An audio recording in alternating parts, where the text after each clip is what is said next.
What is up, YouTube? Welcome back to the channel. We got Gridiron Guardian 2 investment guide. I had the Ultimate Legend investment guide yesterday. I put the link to that video in the description. I did mess up a few things. Andre Johnson, Joe Thomas were in Team Diamonds 2. That program was so terrible and irrelevant when it came to the overalls. I completely forgot about those upgrades, so I messed up on that.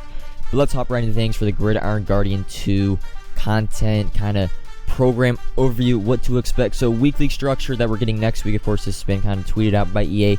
There are no dates confirmed, but these are the hypotheticals I think how it's going to go down. I do still think we get Season 3, however, on either Thursday or Friday. I'm leaning towards Thursday, kind of combined with the Team Builders 3 drop. Odds boost really could be either Wednesday, Thursday, Friday, or Saturday. I do really think we are going to be getting an odds boost, and then I think Friday is going to be the Gridiron Guardians 2 release date, with Ultimate Legends, of course, being Saturday NFL Honors starting earlier on in the week. But the big thing is, and this is where my mindset has really kind of not changed but evolved throughout this weekend. Now, originally it was like, hey, we're going to try to buy this weekend, but the thing is, we got no Legends. Packs just are not being open. They aren't. The buy window for really Ultimate Legends and Gridiron Guardians 2, I think the best time is going to be Tuesday, Wednesday, and early Thursday, because we are going to get the reveal probably Thursday afternoon for Gridiron Guardians 2, but with NFL Honors starting on Tuesday, most likely, Jamar Chase, Micah Parsons, and packs, I think the best day to buy these cards, buy these investments, because of just the pack kind of surge onto the market, will be Tuesday, Wednesday, and then Thursday morning. Hopping in now to Gridiron Guardians 1, I don't have to go back on my head because we had Gridiron Guardians already in Madden 22. The content structure, but 82s, 86s, and then there are 8 90 overall heroes and 4 92 overall champions. Of course, needing 3 90s to get 1 champion, and then you get the end cats back. There was not a training reroll in Gridiron Guardian 1.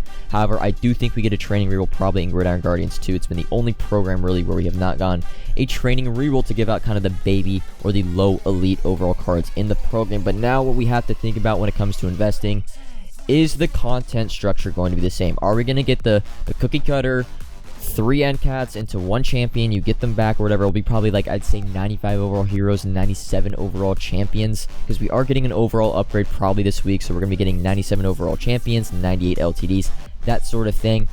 Or do we get kind of a 1 team, 32 different heroes, 96 to 97 overall, kind of like a MUT Heroes, because this is pretty much MUT Heroes, right? This is Gridiron Guardians, MUT Heroes. They're about the same program, so do we get either option A, where each team gets a hero, maybe with some low elite or low 90 overall elite fodder, or option B, do we just get kind of 8 heroes, 4 champions? Maybe they go along the lines of, I'd say, 8 champions, 16 heroes, something along there, just give it a little bit more content. But for this video, we're going to be prioritizing and focusing on the lesser of those two. Of course, if we get news and notes that we're getting 32 different heroes early on in the week, it will change a little bit of our thought process, not too much, but we're going to be focusing, as you see on the screen, Team of the Year nominees. This has been a huge talking point, I'd say, within the market community, whereas a lot of Team of the Year nominees have been getting upgrades to the LTD program, and that's really the only program we've had kind of updated, like, I'd say recently, you would say. Team of the Year nominees have been getting a bunch of LTDs, and I do think Team of the Year nominees will be the focus of our investments and the focus of the Gridiron Guardians 2 program.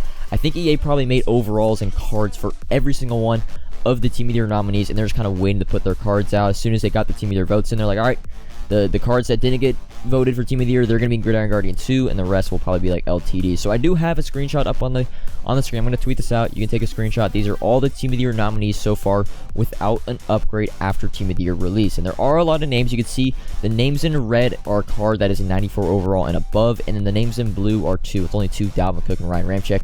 2 cards that don't actually have an upgrade at all in the game. So hopping in now to our investments, I'm going to be going through kind of different tiers of investments. You'll see what I mean, but we are going to go through quite a lot of cards. Again, remember, buy window for these is probably going to be more early on, like Tuesday, Wednesday, early Thursday of next week. So first up, we have the Team of the Year nominees with no upgrades. These are probably my 2 favorite investments because they just make sense.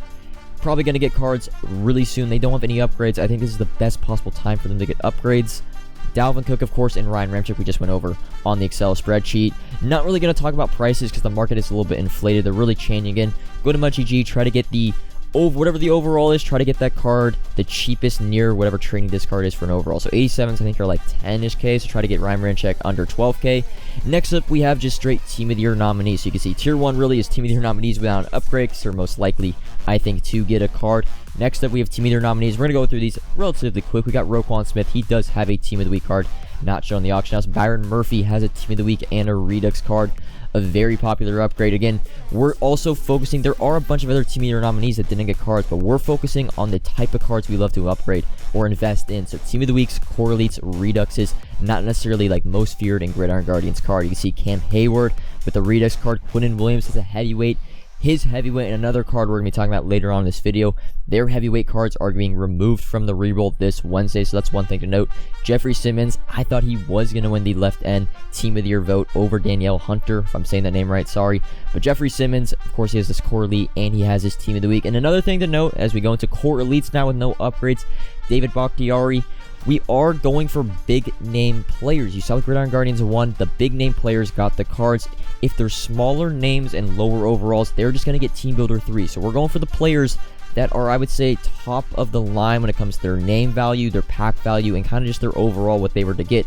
Brandon Scherf, of course, David Bakhtiari, Xavier Howard, well overdue for him to get an upgrade. It's just, like, best thing I say, like Javon Holland, for example, like Team of the Year nominee. I don't think Javon Holland gets Gridiron Guardian 2. I think he just gets a Team Builder where it's like 92, 93 overall. That's like a more realistic overall path for him. Mario Davis, all-pro second teamer in real life, definitely deserving an upgrade. And then the last batch of cards we're going to be talking about are kind of the high ceiling or necessarily deserving cards. For example, Derrick Henry. If Derrick Henry, he's been hurt, but if he were to get an upgrade, probably the best running back in the game. I think it's a worthwhile investment. Is 88 overall core elite more than anything. We saw what Aaron Donald did with the playoff or the Super Bowl present upgrades. A.G. Terrell, of course, he just had his 97 overall MCS card, golden ticket basically snubbed. I can see him just copying, pasting him into the Gridiron Guardians 2 content.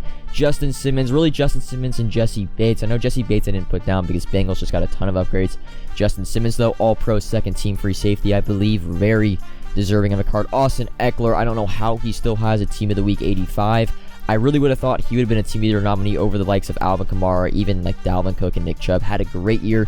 Jonathan Taylor, this is the one card, the highest overall card I'm going to have as an investment. Really, I'm targeting players under really like 92 overall. JT, though, of course, Offensive Player of the Year, kind of just snub when it comes, not snub, but it was him or Cooper Kupp. I feel like EA, whichever one didn't get a card or didn't win that award, they were just going to give them a card very, very soon. Tristan Wirfs, all-pro, I believe, first team right tackle. Him having a redux, so that redux does hit maybe one of the best right tackles in the game. And then Trent Williams, I think the best overall offensive lineman in football this year, for some reason was not on the Team of the Year nominee vote.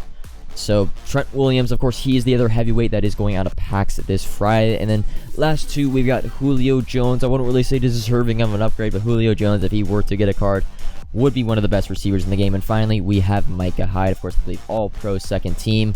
Wasn't a Team of the Year nominee, but probably should have been on the ballot. But Micah Hyde, really, and Jordan Poyer also, two decent, solid investments. Again, don't go out and try to buy 20 of each of these cards. I'm picking up 3 and 4. I'm starting to fill up my binder with Ultimate Legends, with core elites, with some not flashbacks, rising stars, heavyweights.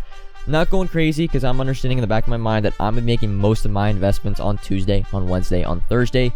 But if I see a price that I like over this weekend, I will take advantage and I will scoop. Try to get near training. You got to understand, training will be a lot cheaper and the whole entire market will be way down next weekend. So you don't want to go crazy on these cards because if they do not get upgrades and you buy it training this week, training of course is going to be cheaper next week, you are going to lose a little bit of your coins. So hedging is going to be really important when it comes to this program, but I think patient when it comes to paying. Don't overpay for any of these cards. Trust me, it's not that worth it unless you want to overpay for like Derrick Henry, because if he gets a card, that card will go crazy. But that is all for the Gridiron Guardians 2 video investment guide. I hope you guys enjoyed it. Always put down in the comments some suggestions if I'm missing out on some cards. Again, I'm missing out on a lot of cards. I can't put 100 different investments in this video, but I don't know. I don't think I'm going to have a video tomorrow for Super Bowl Sunday. I just don't have anything planned. I don't really have any ideas when it comes to content. Monday, of course, Market Monday, and then I will be streaming later tonight, and I will be streaming after the Super Bowl, but I don't think I'm going to have a video unless that changes. Won't have a video out tomorrow. You guys can just enjoy the Super Bowl, then hop in the stream afterward. But that's all for this video. Comment, of course, if you have any suggestions. Questions, sorry, I'm trying to brain fart, really. And then like if you enjoyed the video, subscribe if you're new. And until next time, peace.